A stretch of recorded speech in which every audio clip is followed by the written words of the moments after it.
Jadi, suami memiliki kewajiban untuk memenuhi nafkah batin istri. Nafkah batin di sini bukan hanya soal hubungan ranjang, tapi lebih penting dari itu.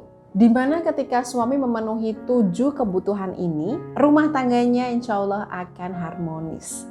Apa sajakah itu? Sebelum saya share kepada Anda, silahkan catat dulu nomor konsultasi yang ada di layar berikut ini. Perlu diingat, konsultasi di tempat saya bersifat spiritual.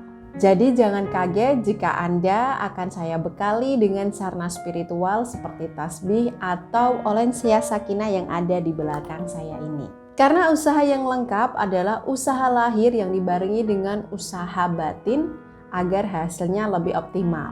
Nafkah batin yang pertama adalah tutur kata yang lembut dari suami. Istri adalah sosok wanita yang rapuh.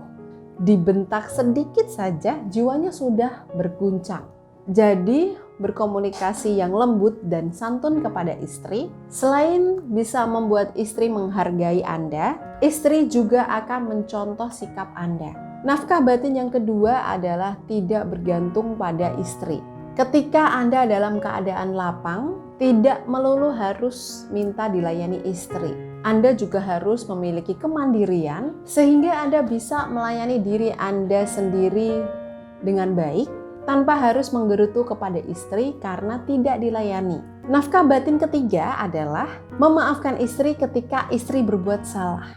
Tugas suami kepada istri adalah membimbing, bukan menyalahkan. Jadi ketika istri berbuat salah, suami harus memaafkan, lalu memberi contoh yang baik. Nafkah keempat, tidak mengajak istri berdebat. Ketika istri lelah dan marah, suami harus mengalah. Ketika istri mengomel tanpa henti, biarkan dan dengarkan saja. Ketika hati istri sudah lapang, barulah Anda perlu membimbingnya. Dan sebaliknya, ketika suami marah, tidak perlu mengajak istri berdebat. Cukup meminta istri mendengarkan lebih dulu dan bersabar. Nafkah kelima, tidak pelit. Materi atau jatah bulanan untuk istri termasuk ke dalam nafkah lahir. Tapi sifat suami yang tidak pelit termasuk dalam nafkah batin. Percuma saja jika suami rajin memberikan jatah bulanan, tapi seolah dia tidak ikhlas dan perhitungan.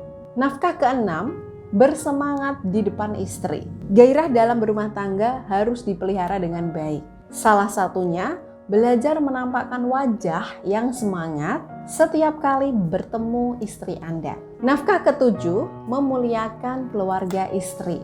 Wanita biasanya memiliki hubungan emosional yang kuat dengan keluarganya. Jadi, suami harus menghormati perasaan istrinya. Salah satunya dengan memperlakukan keluarga istri dengan hormat. Jika Anda punya uang lebih, bisa memberi uang saku kepada orang tua istri. Kalau belum ada rezeki lebih, bisa melalui bantuan tenaga.